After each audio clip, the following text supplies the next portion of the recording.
Assalamualaikum warahmatullahi wabarakatuh. Bismillahirrahmanirrahim. Hamdanillah, salatan wassalaman ala Sayyidina Muhammad ibn Abdillah Rasulillah wa ala alihi wa sahbihi wa man tabi'a hudah, amma ba'd. Ibnu Taimiyah antara yang memuji dan yang mencela, bainal madih wad dam. Murid Ibnu Taimiyah diantaranya Ad-Dhahabi mempunyai karya Tarikhul Islam wa Wafayatul Masyahir wal A'lam di jilid 53 halaman 226, terbitan Taufiqiyah. Di sini beliau mengatakan, walakin la yasa'uni fi dini, dan tetapi tidak ada kelonggaran bagiku dalam agamaku, wala akli, dan tidak ada kelonggaran di dalam akalku, an aktuma mahasinahu, untuk menyembunyikan kebaikan Ibnu Taimiyah, wa adfina fadailahu, untuk mengubur kelebihan Ibnu Taimiyah tidak bisa. Yakni menurut Ad-Dhahabi, Ibnu Taimiyah banyak mempunyai kebaikan, banyak mempunyai kelebihan. Kemudian beliau mendoakan maghfirah dari Allah untuk gurunya Ibnu Taimiyah atas kekhilafan, kesalahan, dosa selama beliau Ibnu Taimiyah hidup di dunia. Kemudian Ad-Dhahabi mengatakan, ma'anni mukhalifun lahu, meskipun bersamaan itu sesungguhnya aku berbeda. Kata Ad-Dhahabi, memuji gurunya melebihi menerangkan kelebihan gurunya, yakni Ibnu Taimiyah, fadailnya, kebaikannya, mahasinnya. Tetapi beliau mengatakan, aku kadang berbeda, mukhalifun lahu, berbeda dengan Ibnu Taimiyah guruku, fi masaila asliyah wa fara'iyah, di dalam masalah usuluddin maupun masalah furu'uddin, yakni masalah primer maupun masalah sekunder. Masalah prinsip, yakni akidah, meskipun gurunya Ad-Dhahabi mengatakan, aku berbeda di dalam beberapa masalah sama guruku Ibnu Taimiyah. Berarti memuliakan tetap, mengakui kelebihannya tetap, tetapi tidak semua pendapat Ibnu Taimiyah diterima oleh Ad-Dhahabi, baik itu prinsip-prinsip agama usuluddin atau cabang-cabang masalah agama sekunder furu'uddin. Kemudian Jalaluddin As-Suyuti yang kedua punya kitab Tabaqatul Huffaz, terbitan Darul Kutub Al-Ilmiyah, halaman 520-521, nomor Hafidhul Hadis 1142. Di sini Imam Suyuti memuji. Beliau katakan, wa kana min bukhuril ilmi.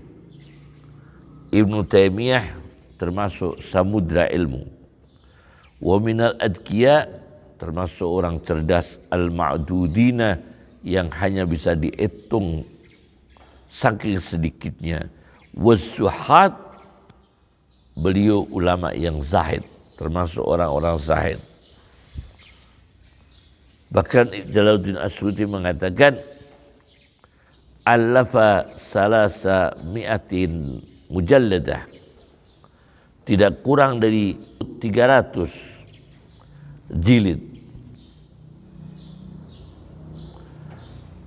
dikarya ditulis oleh Ibnu Taimiyah.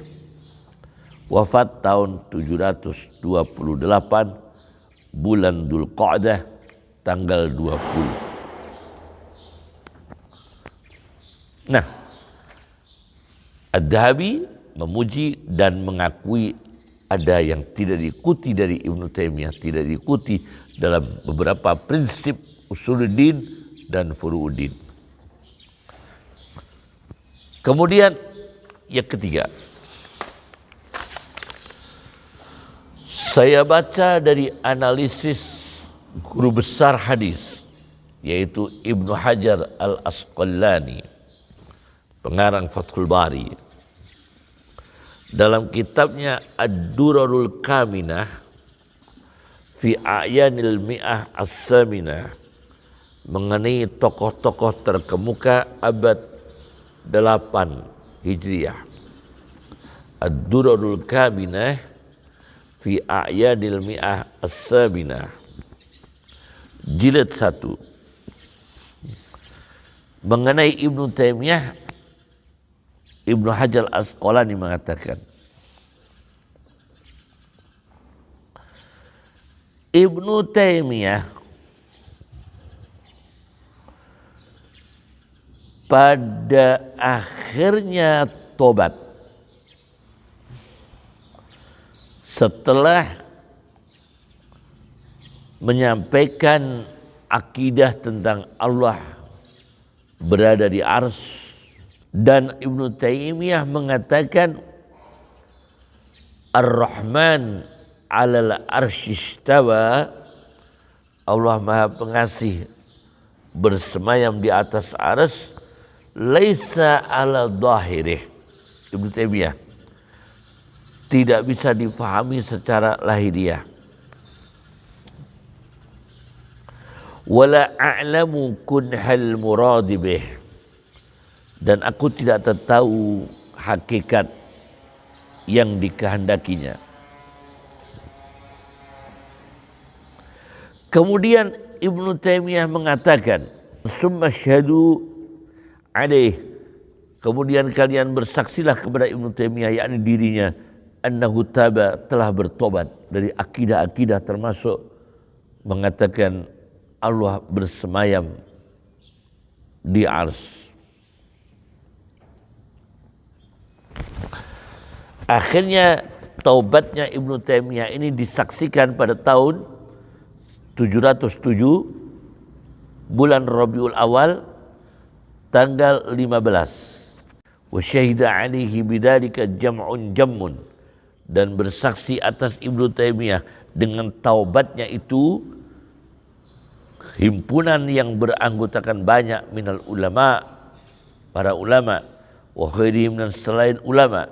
Berarti Al-Asqalani memandang pendapat Ibnu Taimiyah itu dipandang tidak benar. Buktinya Ibnu Taimiyah mengatakan akhirnya bertaubat. Berarti pendapat yang sebelumnya itu dirasakan tidak benar. Ini ada di dalam kitab Ad-Durarul Kaminah fil A'yanil Mi'ah As-Saminah. Tapi bukan menghujat-hujat Ibnu Taimiyah dengan cara ilmiah. Sudah, ini kitab yang ketiga. Kitab yang keempat, saya baca di dalam kitab Rihlah Ibni Battutah. Ini dari Abbas Ahmad Al-Baz, penerbitnya. DKI, terbitan Darul Kutub Al-Ilmiyah. Dibagikan oleh Abbas Ahmad Al-Baz. Rihlah Ibni Battutah.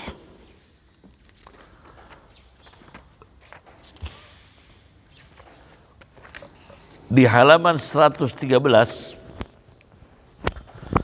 Ibni Battutah mengatakan, fahadartuhu yaumal jum'ah, maka aku hadir di majlisnya Ibnu Taimiyah hari Jumat. Wa huwa ya'idun nasa ala mimbaril jami', dan beliau sedang pidato mau'idhah hasanah di atas mimbar Masjid Jami'. Wa yuzakkiruhum, dan Ibnu Taimiyah memberikan nasihat peringatan-peringatan kepada manusia. Kemudian Ibnu Taimiyah menerangkan, innallaha yansilu ila sama'id dunya, turun ke langit yang dekat dunia. Kanuzuli hada, seperti cara turunku. Wa nazala darajatan min darajil mimbar.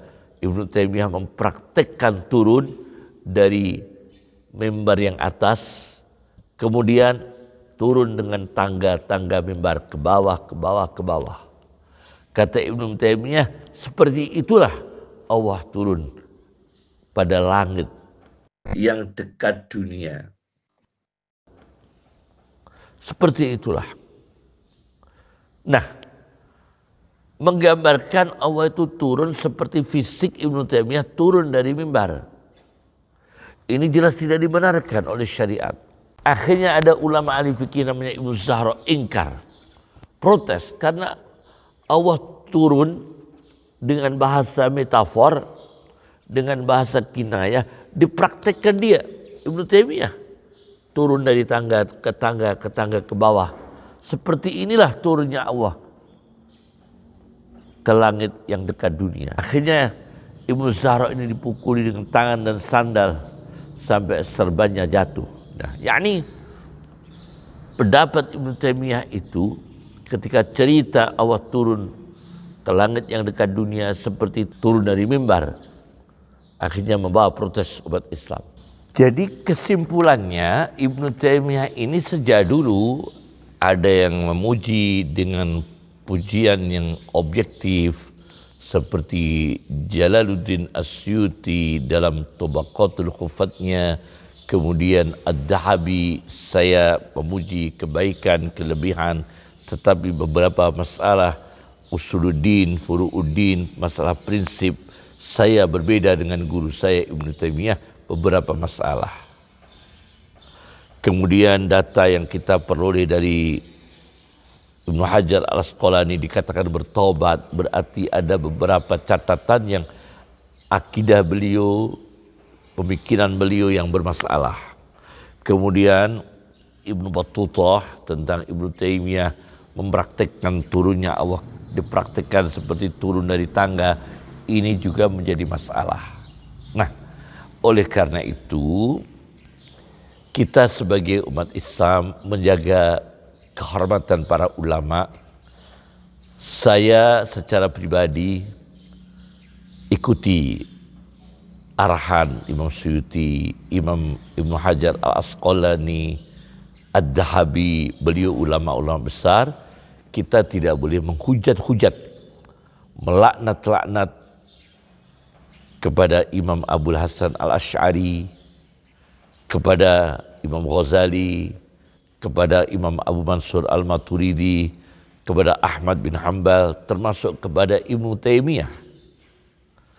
Maka kalau sekarang ini ada fenomena madahirul ghulu, fenomena ekstrim misalnya terjadi, orang menjelek-jelekan Asy'ariyah, mensesat-sesatkan golongan Asy'ariyah, golongan Abul Hasan Al-Asy'ari yang diikuti banyak ulama di Indonesia khususnya, dan misalnya menjelek-jelekan ini dengan pendapat Ibnu Taimiyah, maka akan terjadi perlawanan balik. Orang-orang pendukung Asy'ariyah akan menjelek-jelekan Ibnu Taimiyah. Karena orang yang mengikuti Ibnu Taimiyah menjelek-jelekan Asy'ariyah, Abul Hasan Asy'ari. Oleh karena itu kita jaga kehormatan para ulama, berdiskusilah dengan ilmiah, tidak usah melaknat, kemudian mengkutu, apalagi takfir, mengkafir-kafirkan, jangan. Pengikut Ibnu Taimiyah jangan sekali-kali mensesat-sesatkan Asy'ariyah. Ini akan menimbulkan konflik horizontal. Konflik horizontal, pengikut Asy'ariyah akan menjelek-jelekan Ibnu Taimiyah. Seperti pengikut Ibnu Taimiyah menjelek-jelekan Abul Hasan Asy'ari. Apalagi sampai melaknat, apalagi sampai mengkafirkan. Jangan. Kita tetap menjaga kehormatan, memuliakan Abul Hasan Asy'ari, Al-Ghazali, bahkan termasuk Ibnu Taimiyah. Seperti Ibnu Hajar Asqalani juga dengan santun memujinya, meskipun banyak hal yang berbeda, kata Ad-Dhahabi. Oleh karena itu, al-ghulu ekstrim tidak boleh. Saya ingatkan pengikut Ibnu Taimiyah, jangan gegabah menjelek-jelekan Asy'ariyah. Saya baca dalam kitabnya Ibnu Taimiyah sendiri, supaya golongan Asy'ariyah tidak menjelek-jelekan Ibnu Taimiyah. Saudara para pengikut Ibnu Taimiyah, saya ingatkan, seperti pengikut Asy'ariyah juga saya ingatkan, tadi sudah saya ingatkan, jangan melaknat Ibnu Taimiyah, karena Jalaluddin As-Suyuti juga memuji kelebihannya, Ibnu Hajar Al-Asqalani juga demikian, Ad-Dhahabi juga demikian. Nah, saya baca dalam kitab Majmu' Fatawa Ibnu Taimiyah di jilid 4. Di jilid 4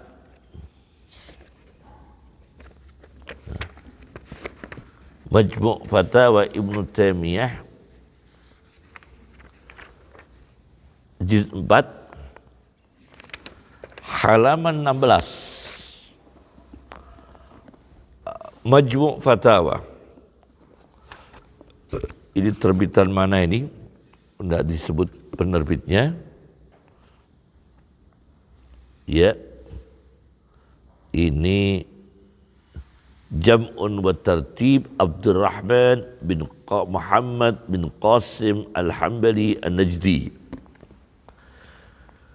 Di sini Ibnu Taimiyah menukil dari ulama al-faqih Abu Muhammad.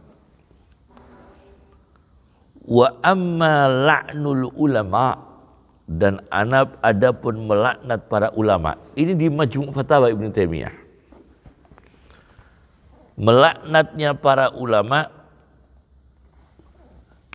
dan adapun melaknatnya para ulama li a'immatil Asy'ariyah, pada pemimpin-pemimpin ulama Asy'ariyah, golongan Abul Hasan Asy'ari, termasuk kami ikut Abul Hasan Asy'ari, Abu Mansur Al-Maturidi. Faman la'anahum uzzira, kata Ibnu Taimiyah. Kata Abu Muhammad Al-Faqih, dan diikuti oleh Ibnu Taimiyah dalam Majmu' Fatawa. Kata Abu Muhammad Al-Faqih, Al-Faqih Abu Muhammad, maka barang siapa yang melaknat pemimpin-pemimpin ulama Asy'ariyah, uzira, dia harus dihukum, dikapokkan. Wa'adatil la'natu alaih, laknat akan menghantam dirinya sendiri yang melaknat orang-orang Asy'ariyah.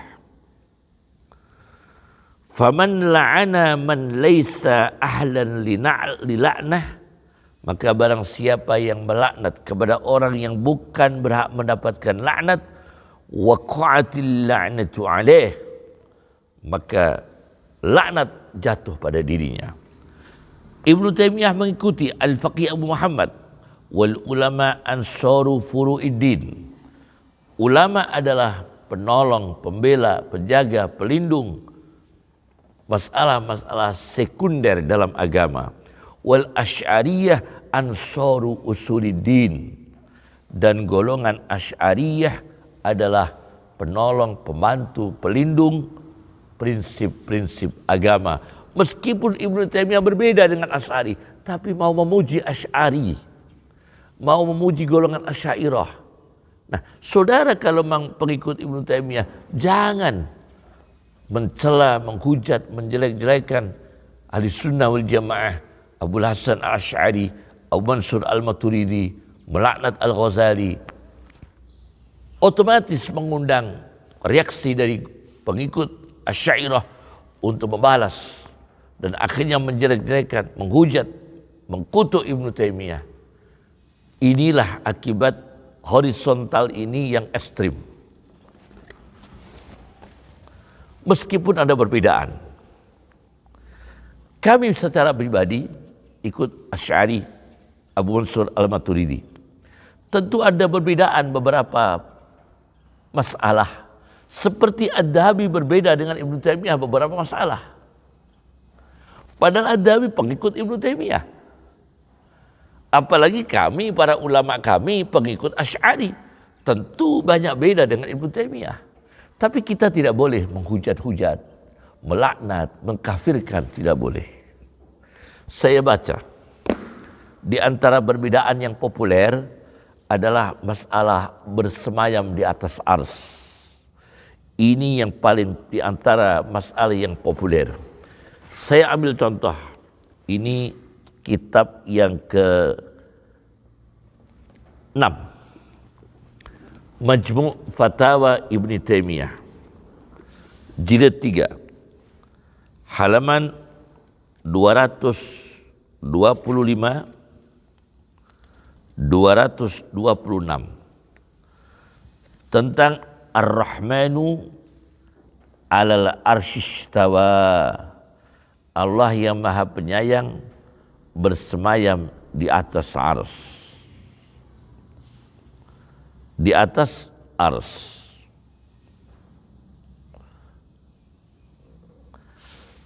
Ars di atas langit. Dalam tafsirnya Ibnu Taimiyah.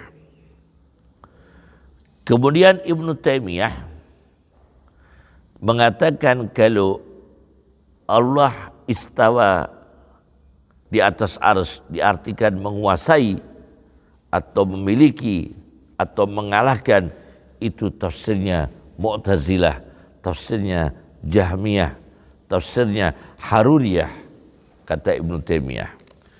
Maka Ibnu Taimiyah mengatakan annallaha mustawin ala arsyih. Allah bersemayam di atas ars apa adanya. Meskipun tidak tahu bagaimana kaifiyahnya bersemayam itu, tapi apa adanya tanpa takwil, tidak diartikan dengan arti lain, dengan bahasa kiasan atau metafor. Ini Ibnu Taimiyah. Jadi apa adanya tanpa takwil. Takwil itu diartikan di arti yang di luar textbooknya, di luar tekstualnya, yakni dengan dialihkan ke bahasa kinayah atau metafor. Nah, akan tetapi ini tentu beda. Ibnu Taimiyah diikuti oleh kelompok Salafi, diwakili oleh Ibnu Utsaimin, kelompok Salafi kontemporer. Saya baca dalam Majmu' Fatawa Rasail Ibnu Utsaimin. Ini kumpulan fatwa Syekh Ibnu Utsaimin. Majmu' Fatawa wa Rasail Ibnu Utsaimin. Nah, Maktabah Al-Ismah di jilid 3 halaman 231 232. Ibnu Utsaimin mengatakan wastiwa'uhu 'alal arsy uluwuhu alaihi bidatih. Istiwanya Allah di atas ars adalah uluwuhu, Allah tinggi di atas ars, bidzatih dengan zatnya. Jadi zatnya di atas ars. Uluwan khasan dengan ketinggian yang khusus, yaliqu bijalalihi wa 'azamatihi, yang layak dengan keagungannya. La ya'lamu kaifiyatahu illahu, bagaimana bersemayamnya tidak ada yang tahu kecuali Allah. Berarti ada tafwidnya. Ada tafwid. Tafwid itu menyerahkan perkara kepada Allah karena kita tidak menjangkaunya. Dalika mablaghukum minal ilmi, hanya sebatas ilmu, ilmu manusia. Maka Ibnu Utsaimin mengatakan zatnya Allah di atas arsy, bagaimana caranya Allah yang tahu. Nah, ini Ibnu Utsaimin mengikuti Ibnu Taimiyah. Sebelum Ibnu Utsaimin, ini kitab yang ke-6 juga diikuti oleh Abdul Aziz bin Baz. Ini kitabnya orang-orang Salafi, Majmu' Fatawa wa Maqalat Mutanawwi'ah, karya Abdul Aziz bin Abdullah bin Abdurrahman ibn Baz. Ya, ini kitabnya. Saya baca juz 1 halaman 144. Di sini dikatakan wa anna Allah ta'ala fawqas samawati bidatih, dan sesungguhnya Allah Ta'ala di atas langit dengan zatnya, mustawin ala arsy, bersemayam di atas arsy. Nah, ini juga sama. Jadi semayam di atas arsy ditafsirkan apa adanya, tanpa takwil. Nah, kemudian kita ini pengikut Asy'ariyah dan pengikut Abu Mansur Al-Maturidi memberikan jawaban, tapi kita tidak menghilangkan hormat kita, kesantunan kita, adab kita dengan para ulama yang berbeda dengan imam-imam kita, dengan Ibnu Taimiyah, dengan Abdul Aziz bin Baz, dengan Ibnu Utsaimin. Kita tidak boleh menjelek-jelekan, melaknat-laknat, mengkafir-kafirkan, jangan. Berbeda, tapi mereka ini insya Allah saudara, sama-sama bersyahadatain, 2 kalimat syahadat. Kasihan Rasulullah SAW kalau diperlihatkan umatnya ini konflik yang tanpa ujung. Sudahlah, kalian Wahabi, kalian mengaku Salafi, jangan sampai melaknat-laknat, menjelek-jelekan Asy'ariyah, Maturidiyah, apalagi melaknat, mengkafirkan, mensesatkan. Nanti akan ada reaksi dan tanpa ujung, karena perbedaan itu sejak dulu perbedaan itu. Nah, sekarang ini saya bawa kitab tafsir besar, ini kitab yang ke-9, Ta'wilatu Ahli Sunnah, Tafsir Al-Maturidi, karya Abu Mansur Muhammad bin Muhammad ibn Mahmud Al-Maturidi, wafat 333 Hijriah. Saya baca di jilid 4 halaman 452,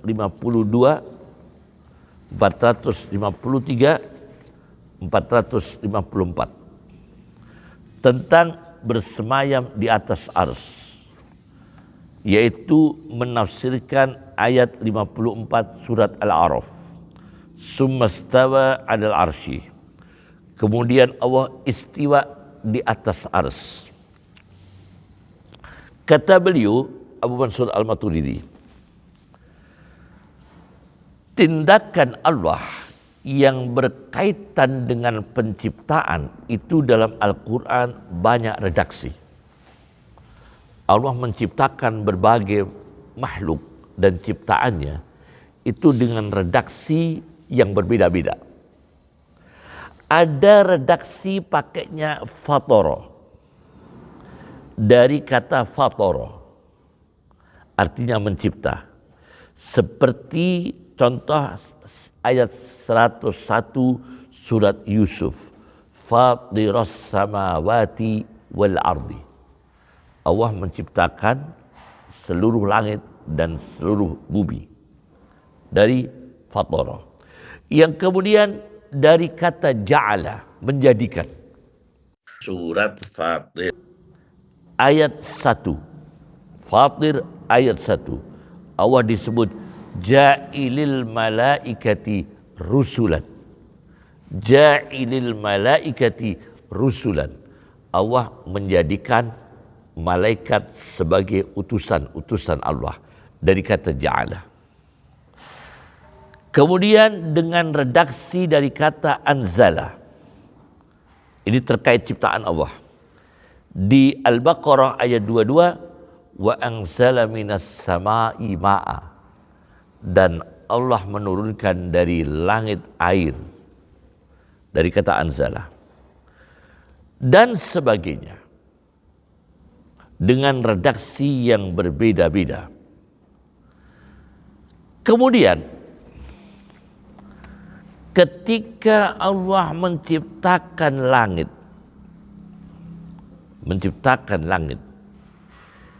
itu dengan redaksi istawa, dengan kata sambung ila. Summastawa ila samai wahiyya dukhan. Summastawa ila samai wahiyya dukhan. Maka Allah bertujuan menciptakan langit dengan madah yang Allah sendiri menciptakan. Madah itu bahan, proses dari asap, wahya duhan. Dengan kata sambung ilas sama, dengan kata sambung ilas sama. Nah, ada summastawa ilas sama, ada summastawa ala arsy dengan kata sambung ala, di atas.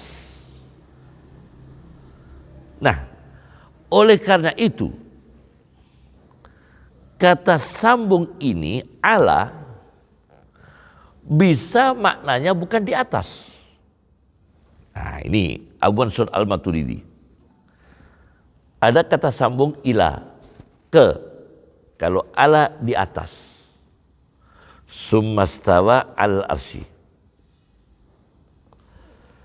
Kata sambung ila samai. Allah menuju penciptaan langit.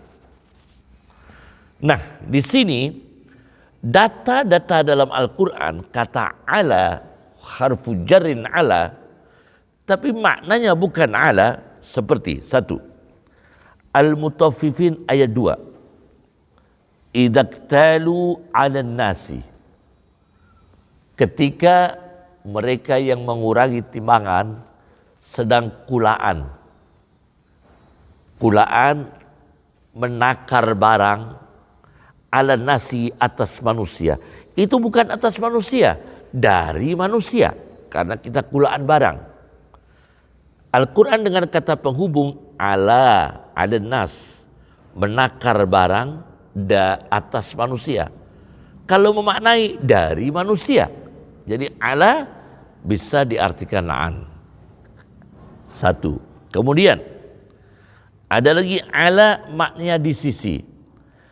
Al-An'am ayat 30. Iz wuqifu ala rabbihim. Ketika mereka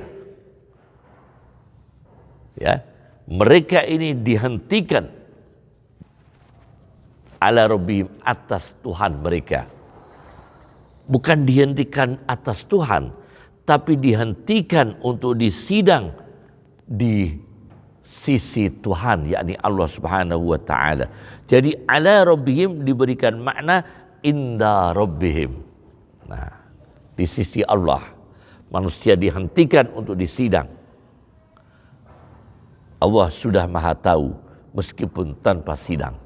Tapi Allah mengformalkan keadilannya itu manusia disidang, manusia diperiksa meskipun Allah sudah tentu maha mengetahui. Kemudian wa 'alallahi qasdus sabil. Wa 'alallahi qasdus sabil, dan di atas Allah qasdus sabil, jalan yang tengah. Ini bukan di atas Allah, menuju Allah, bimakna ilah. Allah atas Allah, jalan yang tengah. Menuju Allah adalah jalan yang tengah, yakni adil, tidak